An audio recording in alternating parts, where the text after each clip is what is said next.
Welcome back to As the Corn Grows. Now, we join all of Sweet Swine County as candidates Earl Silo, Prairie Ann Smakovich, and Ronnie P. Silage duke it out on a nationally broadcast presidential debate.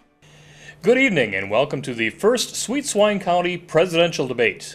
I'm Charles Cohnralt, here with my lovely co-host, Miss Cassidy Davis. Thank you, Charles. Tonight's debate is sponsored by the Purdue University Women's Alumni Association. Hoo-wah! All the questions for tonight's program have been submitted by the residents of Sweet Swine County and have been sealed by the firm of Gotta Get It Right. Our debate originally included 6 of the presidential frontrunners, each from different political party affiliations: Clinton, Trump, Lawyer Ed, Silo, Smakovich, and Silage. That is correct. However, due to some scheduling conflicts, Clinton, Trump, and Lawyer Ed will not be joining us this evening. We are proud to present our 3 remaining candidates. First, may I welcome Earl Silo from the Cautious Chicken Party. Next, I'd like to introduce the Gullible Guilt Party's candidate, the lovely Miss Prairie Ann Smakovich. And our final candidate in tonight's debate is Ronnie P. Silage, the hasty bore candidate for president. Hello and welcome to you all. Our first question is for Prairie Ann, and it comes from Myra Bittersweet. And Myra asks, what is your position on the economy? Thank you, Myra. Excellent question. I believe that shopping is the lifeblood of the nation. And when I am elected president, I will designate the first Wednesday of every month for get out of work and shop. What better way to stimulate the economy and start being jealous of yourself? Earl, your thoughts? Thank you, Miss Cassidy. You know, I believe that too many politicians nowadays are just making too many wrong mistakes. Take China, for example. What? Do you care to elaborate on that? You know, I guess what I'm trying to say is the future, it just ain't what it used to be. Okay. Ronnie, what's your position on the economy? Well, my position is very simple, really. You gotta be very careful if you don't know where you're going, because you may not get there. Okay, Ronnie, I'm a little bit lost on that one. Exactly, that's what happens if you don't know where you're going! Uh-huh.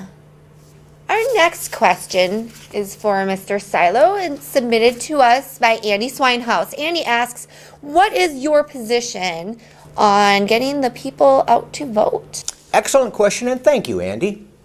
I guess it's like I've always said, if people aren't going to come out and vote, well, you can't stop them. Interesting observation. Prairie Ann. Well, I have an excellent idea for that also. When I am elected president, I will mandate that 50% of the voting booths be put in trendy shopping malls. Who wants to go to a dowdy old polling center to vote? Hello? We would put the polling booths in shopping malls, so who wouldn't love to go out and vote and then get a new outfit and shop for the rest of the day? Okay, Mr. Silage. Well, my solution for this is so simple even a monkey could figure it out. People don't go to the polling places nowadays because they're too crowded. And your point is? My point is, if the world was perfect, it wouldn't be. Well, what does that mean? Earl, please. No, Earl's right for once. Ronnie's just talking gibberish. I am not. You don't know. We'll be right back after a word from our commercial sponsor. All right, they went to commercial. Who needs to order? I can't believe Trump and Hillary bailed. Well, I can. Look who organized it. Hey, my mother organized it. Well, don't get uppity with me. We all know that they were booked months in advance. Yeah, and I was looking forward to see him go head-to-head with Sweet Swine 4. Sweet Swine 4? You know, Lawyer Ed, Ronnie, Prairie Ann, Earl. Oh, them. I'm more shocked that Lawyer Ed didn't show up for his time in the spotlight. Yeah, and what's up with that? Well, you didn't hear it from me, but I heard that Trump threatened to sue him if he showed up. Something about stealing his endorsement. His lawyers would have him tied up in court for years. Prairie Ann looks great, but Earl and Ronnie look like deer caught in the headlights every time they open their mouths. Yeah, and on national television. Those people better get their act together for round 2 or they're going to be out. Would you vote for one of them? Of course I would. They'd bring the world to Sweet Swine County. They'd put us on the map. Or make us a laughing stock. Can't be any worse than the last two fellows. Besides, laughing's good for it. Shh! They're about ready to start. And that's why I'd like to encourage everybody to sign up for my newsletter quickly before the offer perspires. Earl, I'm not warning you again. We are here to discuss the issues, not sell chickens. Well, let me inform you, Missy. If you ask me any questions that I don't know, I'm not going to answer. And furthermore, if you misquote me, I'm going to sue you for some salt in a battery. Okay, fair enough. Now, for our last question, which was intended for Miss Clinton, it's from Judith Vanderswine, and she asks, with all of the cyber hacks threatening national security, how does your administration ensure the safety of its citizens? Oh, I'll take it with a grain of salt. Okay, here you go.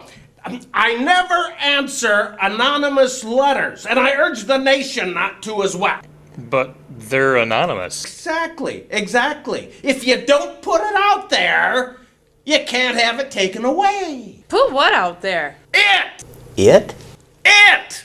Gentlemen, Ms. Smakovich, please. We have just enough time left for our closing statements. Mr. Silo? Well, in the words of my friend and mentor, John Robert Olson, never send a chicken to do a man's work. The work will still be there, and who knows where you'll find the chicken. I'm here to tell you that I'm a man, not a chicken. I'm a man, and I'm here to do the work for you, the people. And Miss Smakovich, you have 30 seconds. And I'm so sad that 30 seconds just isn't enough to tell you where I stand.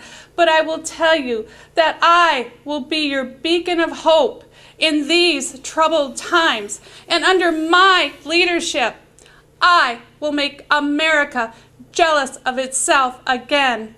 Giddy up. Jealous of itself? Is that even possible? Yes, honey, it is. Okay. And lastly, Mr. Silage, you have the floor. Thank you, Miss Cassidy. I have been honored and excited to take part in this great debate, and may there be many, many, many, many more. Well, there won't be any more. Ronnie, do you have anything more to say? This is it. This is your time. Well, yes, I do. Then I want to do it in my signature style. Ronnie's the clear voice. Ronnie's the right choice. Ronnie? Vote for him because the pickings are slim. Mr. Silage, please. This is a poetry-free debate. Are you done? Yeah, well, more mileage for silage. More mileage for silage. Thank you, More candidates. mileage. Thank you to our audience, and thank you to our sponsors. This concludes our town hall debate. Thank you all, and remember to vote. For Ronnie! Ronnie! Well, wasn't that interesting? Will Cassidy and Charles ever agree to host a live debate again? And will one of the Sweet Swine candidates make their mark in history come next November? Find out next time on As the Corn Grows!